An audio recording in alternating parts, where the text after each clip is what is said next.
Are you listening? Welcome to the Nerf Report. My name is Bryant. Thank you again so much for joining us this week. I hope you all had a fantastic Christmas. And typically, this is the part of the show where I'm like, a lot has happened since we last spoke. And we break down the biggest news stories from the last week, but literally, nothing happened last week. Well, other than the International Pong Tournament, which I'm being told the finals are still going on, so let's check in on that.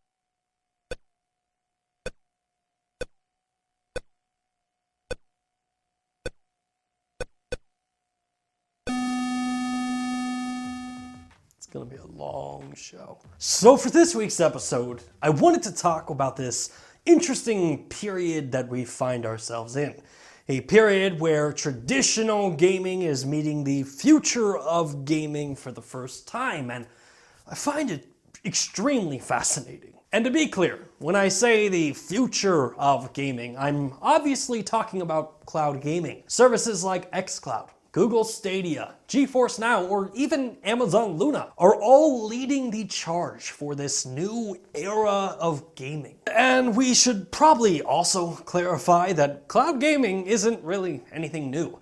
In fact, the first company to show off cloud gaming was G-Cluster back in 2000. But judging by the fact that many of us were still using AOL disks to access the internet back in 2000, clearly, we weren't ready for video games to be streamed through the internet. And I bring this up for two reasons. One, cloud gaming technology has been around for 20 years. In fact, judging by the channel analytics that YouTube gives me, cloud gaming is older than 17% of you watching the Nerf Report right now. And two, just like the internet in 2000, technology has progressed so much further than we could have ever imagined. Like if you were to go back to 2000 and tell 10-year-old Bryant that he'd be watching any movie or TV show that he wants just by clicking a button, video chatting with people thousands of miles away, or listening to music without CDs, he would have told you you were absolutely crazy. But the thing is, technology is always changing. It's always progressing. And while cloud gaming struggled to get its footing back in 2000, it sure enough works today. And by 2025 or 2030, the technology will continue to get better than it is today. And on top of that, a lot of the roadblocks that we see today, like data caps here in the United States or internet service providers offering terrible internet packages, we have to be honest with ourselves. Those aren't permanent. Just like technology, all of this is constantly changing. In fact, back in 2000, if you wanted to check email, chat with your friends, or go to message boards, stuff that we do instantly today, well, you had to deal with this.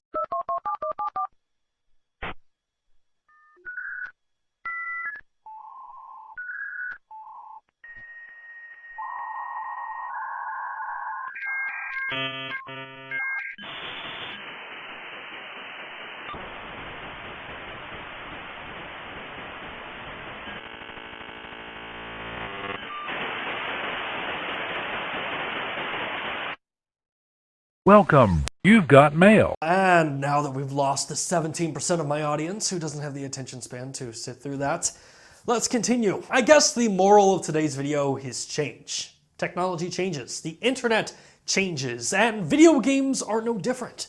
In my 30 years of life, I've gone from playing Mario on the Super Nintendo to streaming video games from the cloud.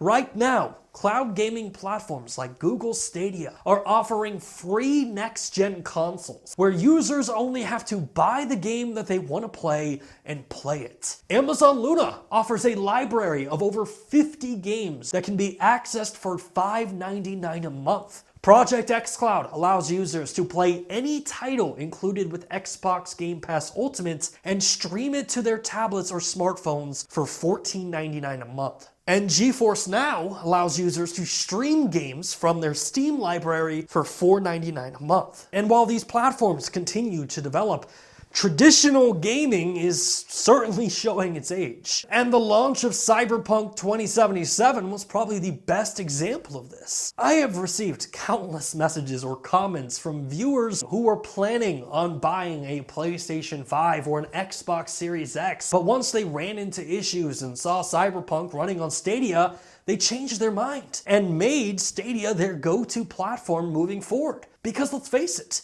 a PlayStation 5 is $500. With Stadia, all you need is a Chrome browser and you can play games. And traditional gaming media also seems to have a hard time understanding or coming to terms with cloud gaming, with many of the outlets trying to box cloud gaming into the same narrative as consoles or PCs, when in many ways the services that these platforms are offering are so much broader than that. But I think the other side of this has to do with cloud gaming highlighting the flawed understanding that traditional gaming media has of who the average gamer really is. Gaming as a medium has wildly expanded. And in the past, video game media has always targeted the hobbyist or the diehard fan. And despite the fact that there are now nearly 3 billion gamers in the world, traditional gaming media still paints the average gamer as that old school hobbyist or diehard fan. And if anything, cloud gaming has proven that to be incorrect. Today's average gamer doesn't have the budget to buy every single game or console that launches. The average gamer doesn't play video games 5 to 10 hours every day. I have had so many people tell me that they consider themselves casual gamers, and when they discovered Stadia, it reignited their passion for video games. Cloud gaming has lowered the bar of entry into video games, eliminating the complicated mess of